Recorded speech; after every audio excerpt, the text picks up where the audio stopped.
Broadcasting from the business capital of the world, this is the Podcast Business News Network.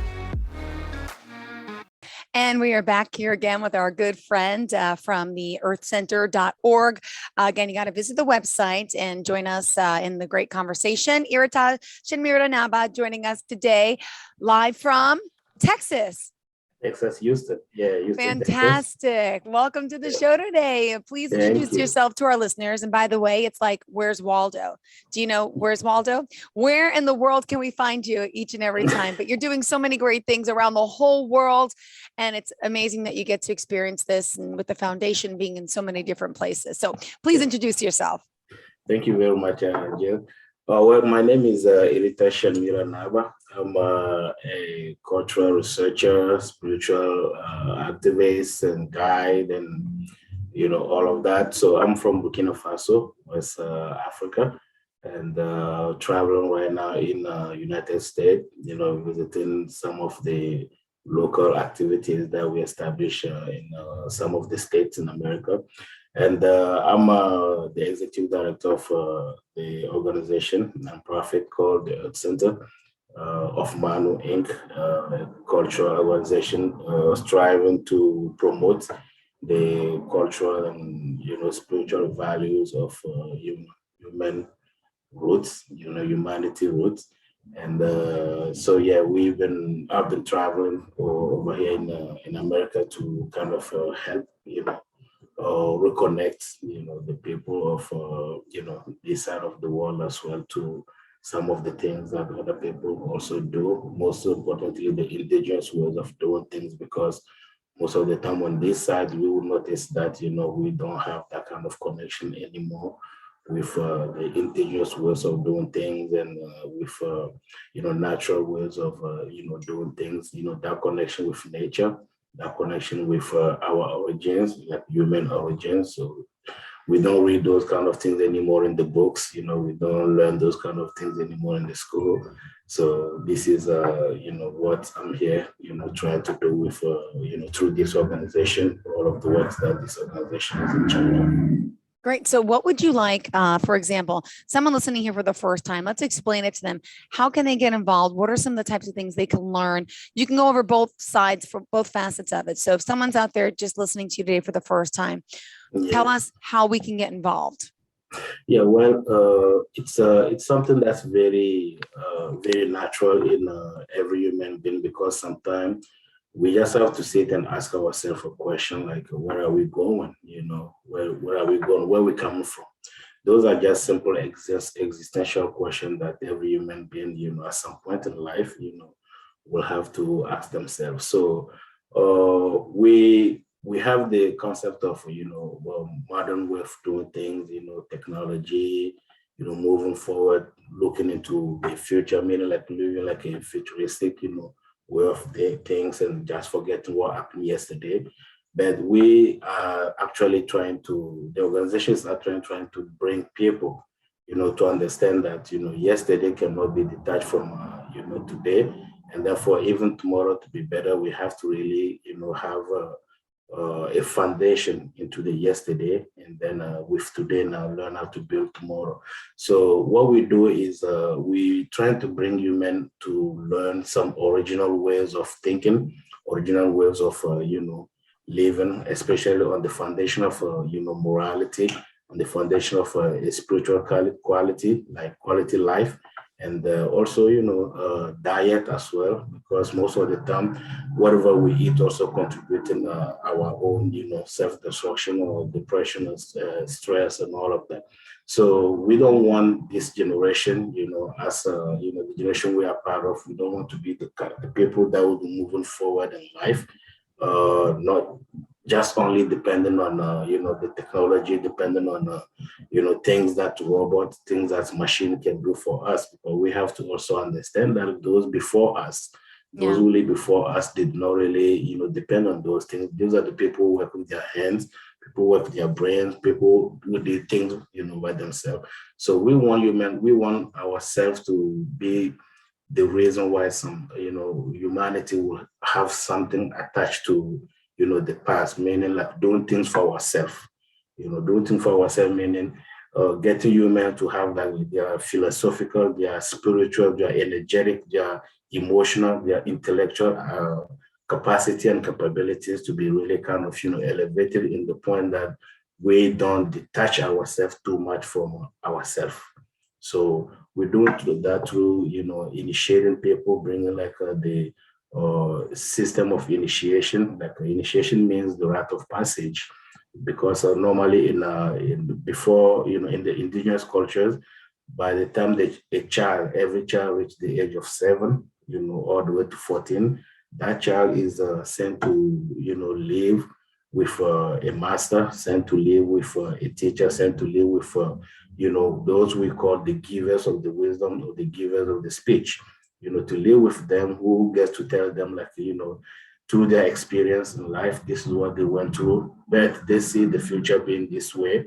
And then for that future, to be a future that is very successful, then we might need this that they already built their, experience on.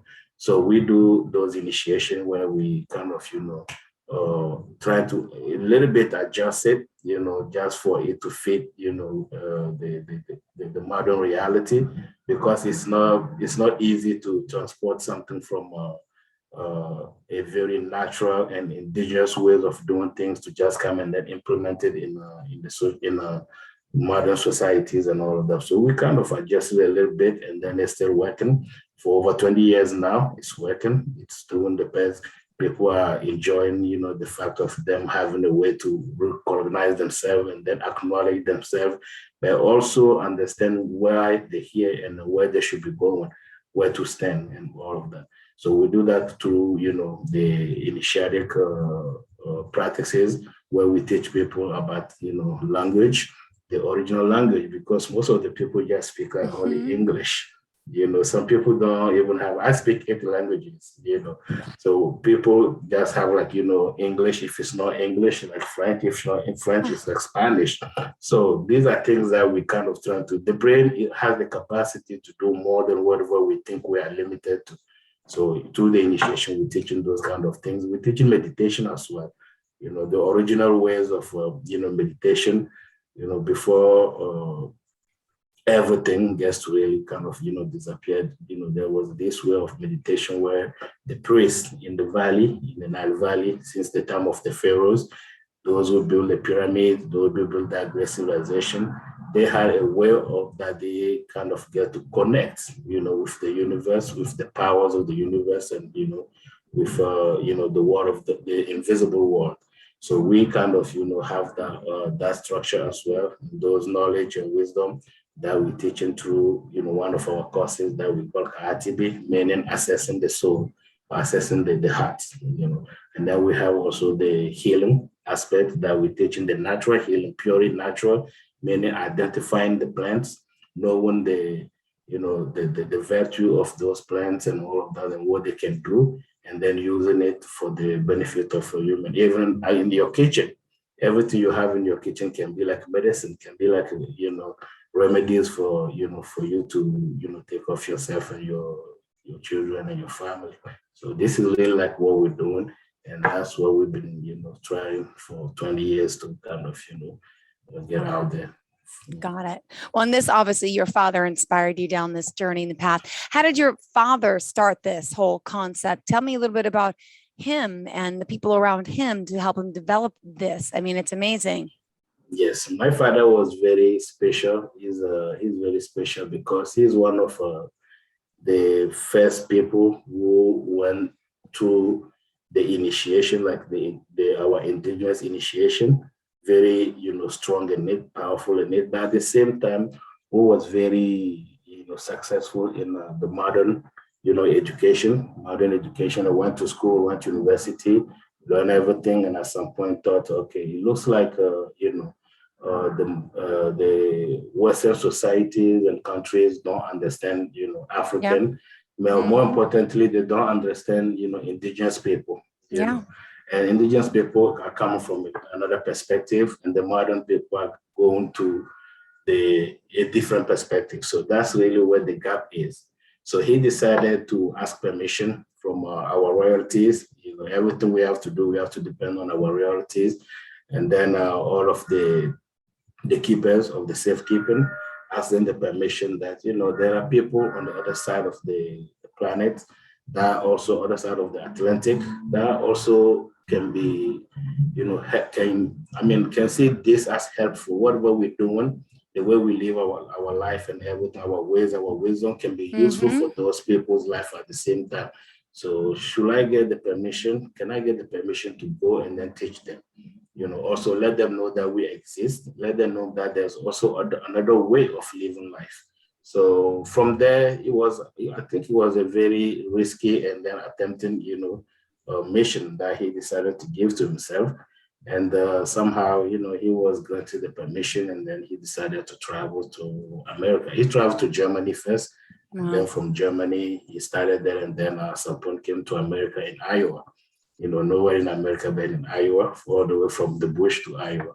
So then that's where he started the organization, and then make it in the way that he made, in the way that, this organization to be like the bridge between the modern and the, ancient.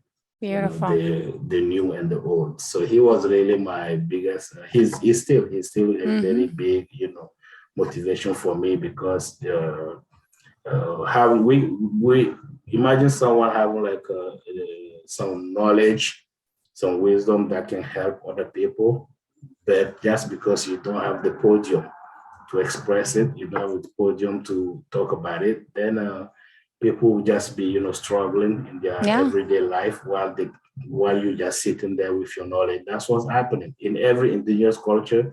We have people sitting with a lot of, knowledge that can be useful for the modern society. Just like here, people are sitting with a lot of, knowledge as well that can be useful for, the indigenous societies.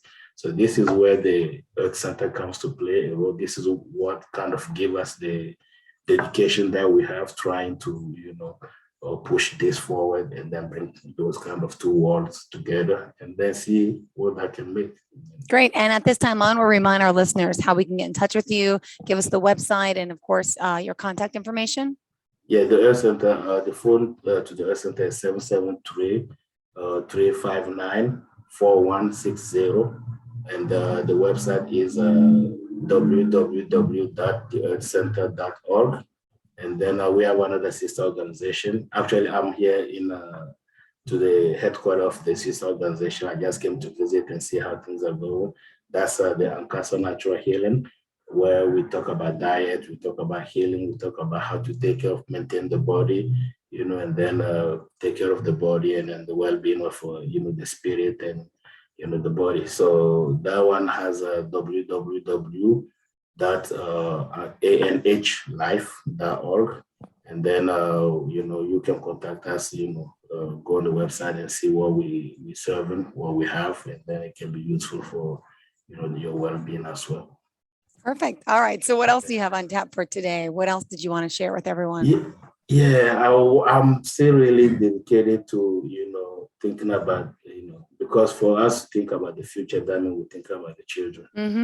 Children are the future, And, we want to have, we are building this school that we call the camp school, which is really a way of allowing an exchange student between, the modern societies and modern universities and schools with the traditional, system, indigenous system of education. So I'm really working on it, and then I think we really need the big support, from all of the people who want to really support some that kind of ideology of bringing, the two, system of education and the two systems of knowledge together. I want, to really talk about that. And then it's actually, we chose Africa, West Africa to be, where we can have that, because we needed to acquire some lands, and then a big land where we can build out the structures, where those people, when they get the break, school break in America or in England and Canada and anywhere in Europe, they can, even in Africa, within Africa, in the capital cities, they can go in those lands, and then, also learn how to, do things on from the indigenous perspective of things, learning healing, learning techniques, learning even other languages, because, it's always good to have a backup when it comes to language, because you never know where you find yourself. So we want those children to be like a multilingual, and then also give them a way to have to understand the two cultures, to understand the two ways of doing things, the two civilizations, the two worlds. So this is something that I'm also, on our website, we have those information on the website through our branch that's called the Project of Iritah. That I will be, will be so blessed to also have people who are listening to also contribute with whatever, they can contribute. And then because we don't know in the long run, it will serve humanity, it will serve everyone. So that's really something that we really stand on as well. Great. And now for more about that, the Iritah project, I'm trying to pull it up on my internet's not working here. Tell me more about that specific project. Yeah, that project is actually a system that we're building where, let's say, I can take one simple example, right? Right now, we're dealing with the pandemic, COVID, the COVID-19. So, universities and, big, modern schools have been working on it, students have been working on it. And at the same time, it's not like the indigenous people in South America or indigenous people in Africa or in Asia are sitting, waiting for the rest of the world to work and then bring them the solution, But we're doing our best as well, going through the researches, because we have, remedies that we've been using for thousands of years that have been working for our people and then all of them. So we have the idea of creating that project to allow, also the people in the, modern human being to understand that indigenous people also can play a role in their life. We just don't want to always be those that are sitting waiting for, modern societies to come and then give us what, they achieve, because we have also a way of achieving things.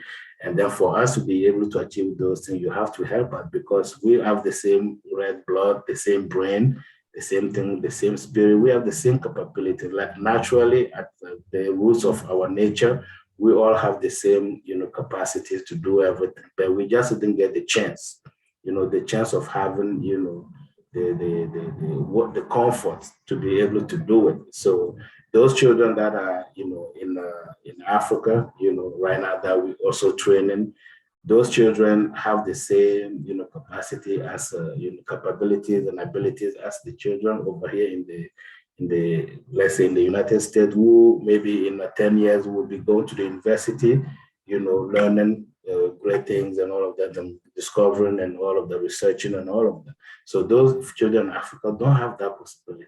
So we want, to open that gate, slowly to open that gate where, those children can get to also, have that, predisposition where they're growing up knowing that, okay, they can make their brain useful.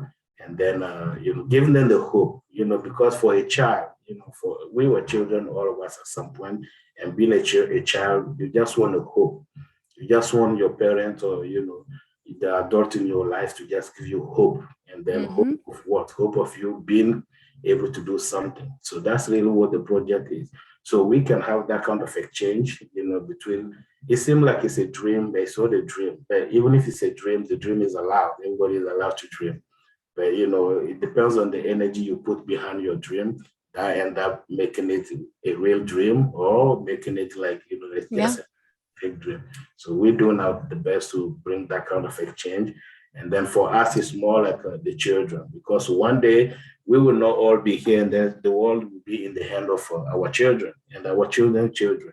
And they need to also know how to work together, just like the way, you and I, we didn't know each other, but right now we're working on something that's really like, I didn't grow up knowing you, and then you didn't grow up knowing me. I didn't dream one day that you and I will be talking. Yeah. Somehow it's happening. So that's really the kind of opportunity. Everyone is connected. Everything's happened for a reason and the greater good. Right.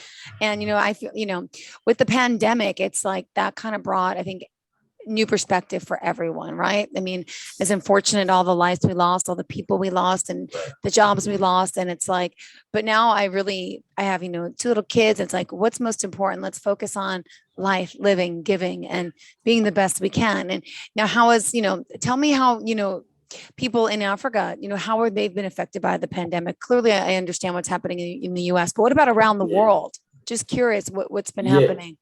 Around the world, if we have to talk about health, we have to understand that's the main reason why we still insisted, for the modern society to also give a chance to the traditional one, to indigenous society, because we didn't really get hit, even though the WHO was so afraid, was so scared that, Africa, those poor countries will be hit the most, but we didn't really get that much of, because naturally we are kind of, in the best position not to really have that kind of, hit that they were really kind of, predicting.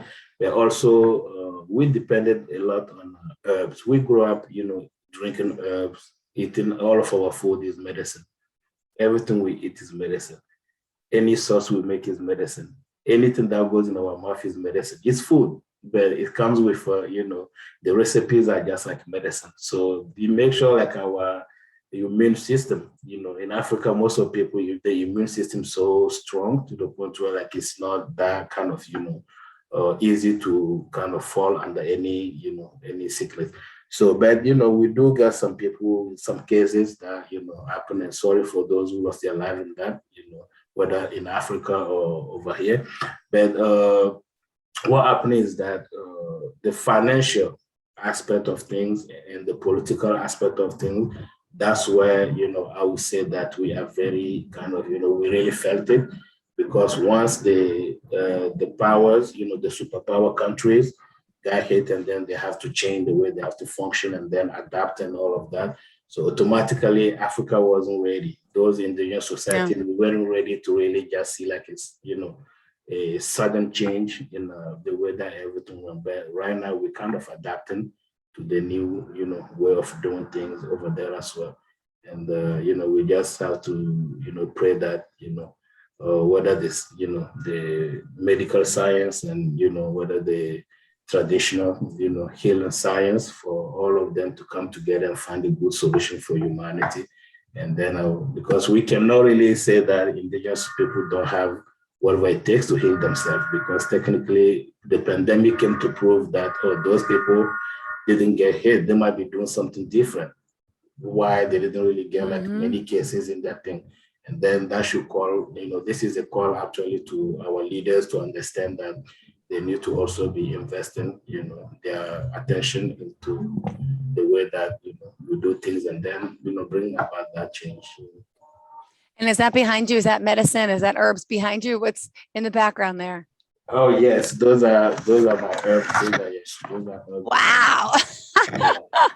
Wow, it's pretty. It looks like a pharmacy. My goodness.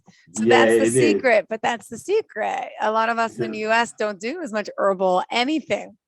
It's a natural pharmacy, so everything here that you see is made from nature. Just plants and roots. Wow. And that's it. Yeah, that's it. So that's the recipe. We're just trying to preserve those kind of ancient ways. 2,000 years ago, 1,500 years ago, we didn't have the medical system. We didn't have all of that. So there was a way that you and I, our forefathers, they were great spirit. Our forefathers, there was a way that they were taking care of themselves, even though we might not consider it to be like very scientific.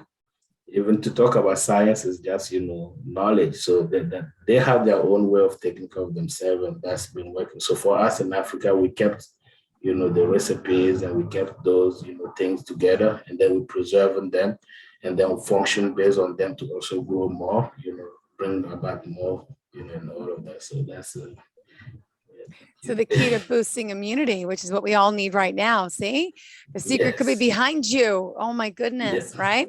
Everyone's worried about their immune system, COVID, and building it strong. And they say the ones with the strongest immune systems are the one who are not getting it, or at least if they get it, they're not being affected as harshly as someone whose immune system is weak. Yeah, actually, if the listener decide to go on our sister organization and cancer website, Yep. Which is what's the website? www.anhlife.org. When they go there and they're looking for something to boost their immune system, we have one recipe that's called Ankh Revive. Ankh Revive, that's actually a very powerful medicine. That kind of, so far, that medicine I've been selling since the COVID. A lot of people have been buying that medicine, and then they really appreciate and see how it's changing their system and all of them. Even we have a lot of medicine also for diabetes, high blood pressure, even cancer. We have all of that we have medicines. The natural healing is not, or indigenous healing is not looked high. It's not looked at, something that's valuable.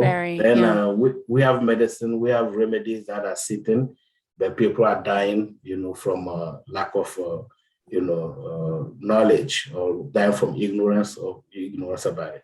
So if people get to know that, some other people have the recipes and then they can come and get the help, this is where, the medical system will have now to involve, the indigenous, system in order for it to be function. And in Canada, they did. I was in Toronto at some point, and then there's one hospital where they allow people, when the doctor says like this is something that it's really, the medical system cannot take care of it. And sometimes you have to be humble enough. Okay, we don't do this, but this you have to go to these people. Then they make like indigenous people, to come and then assess the person and then give them the solution if the patient, needs that. So I think that's what we should be expecting from the whole world at some point. Great. And can you believe we're out of time? It happens all the time so quickly. What would you like to leave with our listeners and viewers today here? Please share. What I'm going to leave is that, we make sure to contact us, to go on our website and then check us and then see what we can do, what you can, you need from us. And I think whatever you need or whatever you've been looking for, we have it. Great. We just don't have a way of publicizing it, but I think whatever everybody is looking for, we have it. And then please contact us, go on the website, check, surf, and then see what you need, and then we'll provide the solution. Great. And how can we reach out to you? That's 773-359-4160, or go to the website at theearthcenter.org. Perfect. Thank you for being here today. Thank you for showing me a little back of the background there at the Herbal Remedies. Have a great day to all of our listeners. Please stay tuned. More of the show, of course, is coming right up after the break.